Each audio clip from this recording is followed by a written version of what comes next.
Brilliance Audio presents Liquid Gold, Bees and the Pursuit of Midlife Honey by Morgan-Grenville, performed by Simon Mattox. It was a windy day in May, with heavy showers running along the line of the South Downs. Lunch was over, the coffee drunk, and we were wondering whether to offer to help wash up or just to head home and let our friends get on with it. The idea had originally been for the four of us to go for a walk with the dogs in the afternoon, but the appetite for it had been washed away by the regular rain. I saw Jim standing by the window, staring out across the garden into the field beyond. "That's the third this week," he said, almost under his breath. "Third what?" He seemed momentarily surprised by the question. "Third swarm of bees," he said. "I don't think I saw a single one last year, but this time they're everywhere." I joined him at the window and looked out at what appeared to be a rugby ball hanging off a low branch of a nearby cedar tree. I had seen bees swarming before, but I'd never really noticed a swarm settling like this.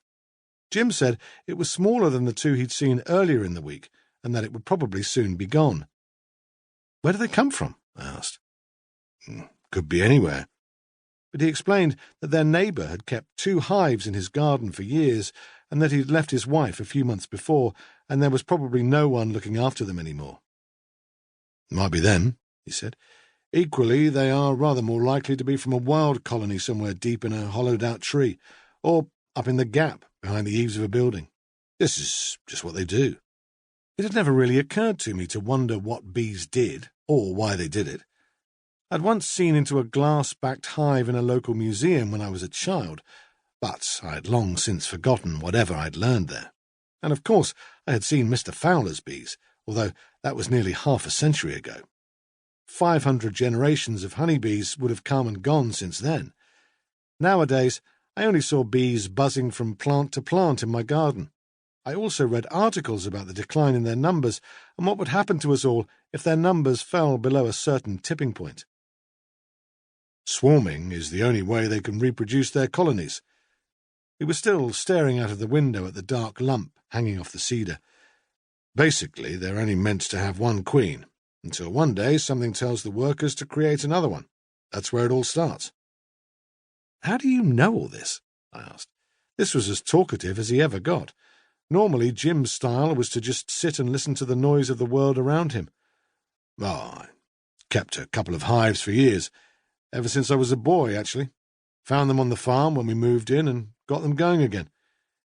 He told me that he'd given up only when they discovered that one of their young children had developed an allergic reaction to bee stings, and to continue with the hobby would just be tempting fate. One of the hives had already been empty, and he'd given the other one away, complete with its contents, to a teacher at the local primary school. "I think there's a number we're meant to call for the local beekeepers association, so that one of them comes and takes the swarm. That way, you get rid of the bees and they get a brand new colony for free. But I reckon they'll be gone soon, so I'll just leave them to it." "Why don't I take them?" I can't remember actually saying it, but Jim assures me I did. For at least the next 18 months I would ask myself from which part of my brain that comment had come. "We haven't got the kit, and you wouldn't know what to do with it if you did. Apart from that, there's nothing to stop you." He continued to gaze out at the swarming bees in his garden.